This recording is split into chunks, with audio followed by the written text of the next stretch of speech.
Joining us now to discuss the president's stunning turnaround on Syria is Secretary of State John Kerry. Mr. Secretary, welcome back to Fox News Sunday. Thank you. Great to be with you, Chris. Mr. Secretary, you made the case for military action in the strongest possible terms on Friday. If the situation is so dire, if Bashar al-Assad is such a thug, why is the president waiting until Congress comes back 9 days from now to debate this? Why not call them into session tomorrow and begin this debate and get an approval to act? Well, Chris, the case hasn't changed, and the case doesn't change at all. The rationale for the military response the president has requested is as powerful today and will be as powerful, if not more powerful, each day. The fact is that yesterday we have now learned that hair and blood samples that have come to us from East Damascus, from individuals who are engaged as first responders in East Damascus, I can report to you today they have tested positive for signatures of sarin. So this case is going to build stronger and stronger. And the president believes that the United States of America, for a decision like this, is stronger when you have the time to be able to have the support of the United States Congress and obviously the support of the American people through them. So I think that America is stronger here. That's the president's belief. I think people should be celebrating that the president is, in fact, not moving unilaterally, that he's honoring the requests that he heard from many people in Congress to consult and to be engaged with them.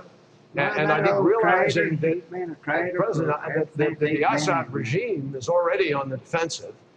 They are being significantly impacted by the potential of these strikes. We do not lose anything. We actually gain. And what we gain is the legitimacy of the full-throated response of the Congress of the United States and the president acting together after our democratic process has worked properly. But Mr. Secretary, this isn't CSI. This isn't a civics lesson. People's lives are at stake, as I don't have to tell you, on the ground in Syria. In your remarks on Friday, you said that this matters, and it matters beyond the borders of Syria. Take a look. It is about whether Iran, which itself has been a victim of chemical weapons attacks, will now feel emboldened in the absence of action to obtain nuclear weapons. It is about Hezbollah and North Korea. Mr. Secretary, what message are we sending to Iran and Hezbollah and North Korea when the president announces he thinks we should take military action, but he's going to wait 9 days for Congress to come back before he takes any action, and then he goes off and plays a round of golf? What message does that send to the rebels on the ground whose lives are in danger and to our enemies who are watching?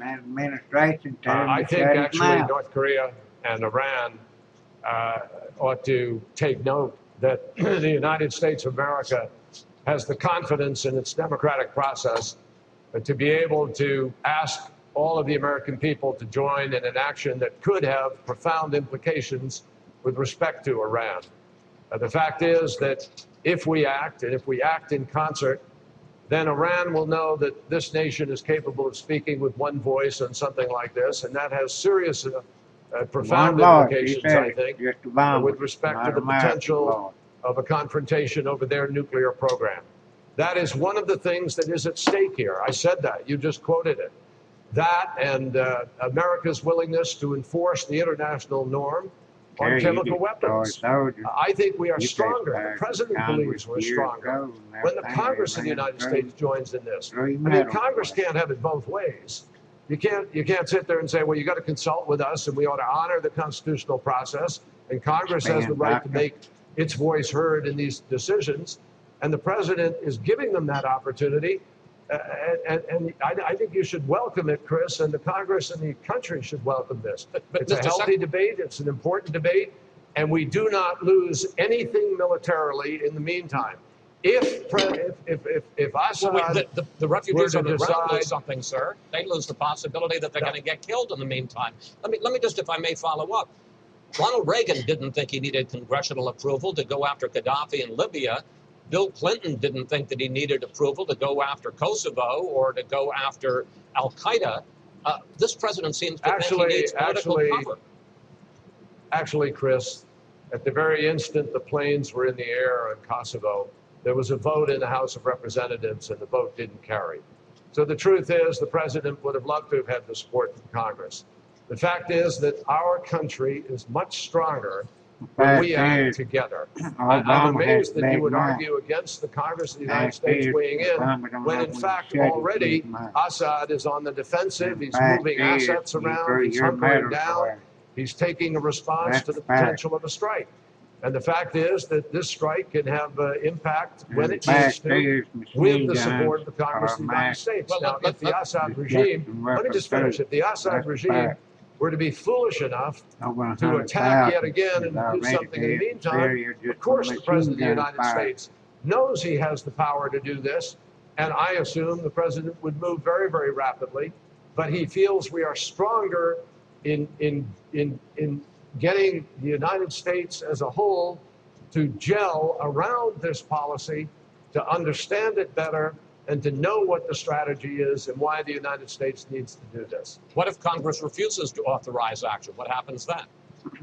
I don't believe that's going to happen. I think the stakes of upholding the international standard of behavior that has been in place since 1925 after World War I, that only Adolf Hitler and Saddam Hussein have breached that in time of war since then, and now Assad joins them. I think to contemplate that the Congress of the United States would turn its back on Israel, on Jordan, on Turkey, on our allies in the region, turn its back on the innocent Syrian people who've been slaughtered by this gas, and those who yet may be subject to an attack. If we don't stand up to this, I can't contemplate that the Congress would turn its back on all of that responsibility, and the fact that we would have in fact granted impunity to a ruthless dictator to continue to gas his people. Those are the stakes, and I don't believe the Congress will do that. Mr. Secretary, you make it sound as if this was always the plan, but the fact is, on Friday, when you made your speech, you made a powerful call for quick action. You seem to be leading the charge up the hill, and the reports... Chris, I made a powerful call for action. I never mentioned the word quick. I made the case for why we needed to take action. You talked about taking a decision now. If I may, though, sir, the White House the president has taken the president Why didn't you tell that Obama then? The president announced his decision yesterday. But nothing's going to happen for 10 days. Well, Chris, it will happen with the consent of the Congress of the United States and be much more powerful, and I believe allow us to even do more coordinating with our friends and allies, do more planning, and frankly, be far more effective. Sir, I think this is a smart decision by the president. I think it's a courageous decision. He is not trying to create an imperial presidency. He's trying to respect the process by which we are strongest in this country. But sir, I think Congress and the American people should welcome this. But if I may just ask my question, the fact is, this was not the plan. The White House is acknowledging... I don't know why. If I can just ask the question, sir. The White House is acknowledging this was not the plan. The White House podium, the press spokesman kept saying you didn't need congressional approval. We're told the president went out with his chief of staff on the lawn Friday night, changed his mind, talked to White House staff, and you and other cabinet officials were informed about it after the fact. This was never the plan. That's right. I disagree with that. I received a telephone call from the president the night before. He discussed it. He had not made up his mind. I believe it is a good idea. I think the vice president, a whole group of people believe that the president has made a courageous decision. And as you know, Chris, and I think, I've certainly learned as a new member of a cabinet, no decision is made until the president of the United States makes the decision. Staff can advise, people can weigh in, but everybody knows that ultimately no decision is made until the president makes it. The president made this decision. I believe it's the right decision. I think we are stronger. The president believes very, very much that America will show the best face of our democracy and a great strength. And we will show a unity of purpose and the conviction of the Congress and the President that we need to do this. Sir, and during this time, over these next days, we have an opportunity to re-gauge and to to fine-tune our strategy on Syria.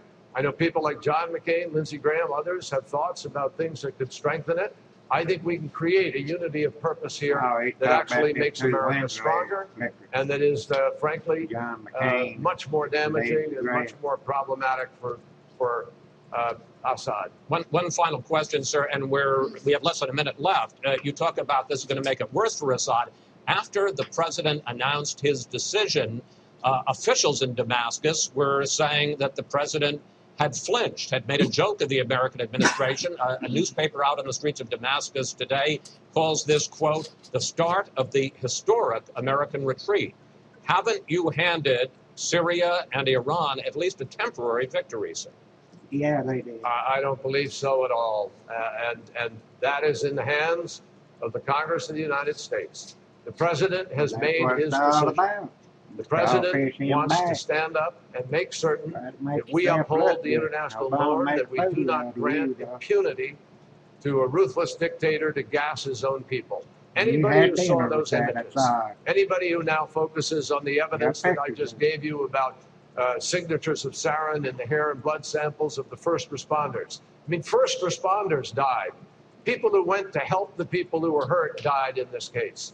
This is a man who has committed a crime against humanity. And I can't imagine that the Congress of the United States will not recognize our interests with respect to Iran, Israel, Jordan, Turkey, our friends in the region, the Syrian people, the opposition. America's credibility is on the line here. And I expect the Congress of the United States to do what is right and to stand up and be counted. And I think that the Assad regime needs to recognize that they have refocused the energy of the American people on him, on his regime, on his lack of legitimacy to govern, and on the ways we will support the opposition in order to see that the people of Syria can choose their future in an appropriate way. Secretary Kerry, thank you. Thanks for joining us. It should be an interesting couple of weeks, sir. That it may be, but I believe that in the end, the Congress of the United States will do what is right. Thank you, sir. We will.